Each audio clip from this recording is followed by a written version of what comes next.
কেন জলে ডুবানো স্ট্র বা পেন্সিলকে ঠিক ওই জল আর হাওয়ার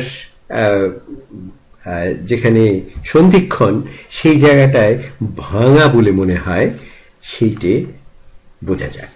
আমরা জানি ওটা ভাঙা নয়, কিন্তু দেখে একেবারেই সেটা ভাঙা বোঝায়।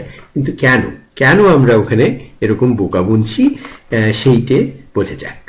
আচ্ছা, এই যে কাঁচের গেলাসে খানিকটা জল রাখা রয়েছে, সেইটাকে আমরা এঁকে দেখি। আচ্ছা, সে তার যেন আমরা একটা ধার থেকে ব্যাপারটাকে দেখছি। আচ্ছা, তাহলে এই যে স্ট্রটি ওখানে ডোবানো আছে সেটিকে এঁকে ফেলা যাক। আমরা জানি যে এই স্ট্রটি কিন্তু ভাঙা নয়, কাজেই আসলে নিশ্চয়ই এরকমই জলের মধ্যে ডুবেও সে সোজা নিচেই নেবে, এক জায়গায় এসে পৌঁছেছে। কিন্তু আচ্ছা, এবারে একটি বিন্দু, যেখানে মানে নিম্নতম একটা বিন্দু স্ট্রয়ের, সেখান থেকে আলোটা যে আমার চোখে এসে পৌঁছচ্ছে সেটা কেমন ভাবে আসছে সেটা একটু দেখা যায়। জলের মধ্যে আলো কিছু আস্তে চলে এবং হাওয়ায় সেটা একটু জোরে চলে, সেই জন্য ওই রিফ্র্যাক্টিভ ইন্ডেক্স জলের একের চেয়ে বেশি, 1.33 আমরা আগে দেখেছি। সেই জন্যে একটা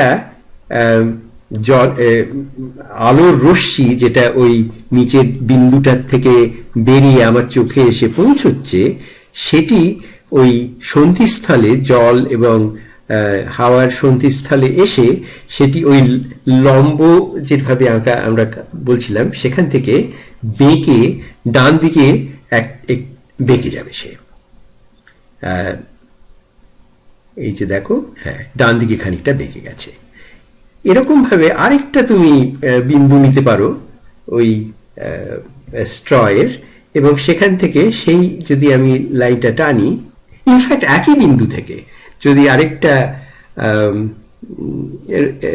রশ্মি টানি, সেটা একটু অন্য কোণে এসে ওই সন্ধিস্থলে মিশেছে, তাহলে দেখব যে ওই যে দুটো রিফ্র্যাক্টেড রে আর কি, সেই দুটো তাদের নিজেদের মধ্যে একটু এমন একটা কোণ করেছে যে তাদের যদি আমরা পেছন দিকে বাড়িয়ে দিই, তাহলে সেই দুটি রশ্মি এসে মেশে একটা বিন্দুতে, যেটা ওই জলের তলার থেকে বেশ খানিকটা ওপরে। তার মানে আমাদের, আচ্ছা, এবারে কি হচ্ছে ব্যাপারটা, আলো সরল রেখায় চলে, এই সত্যটার উপর নির্ভর করেই আমাদের চোখে দেখা দৃশ্যকে আমাদের মস্তিষ্ক পুনর্গঠন করে।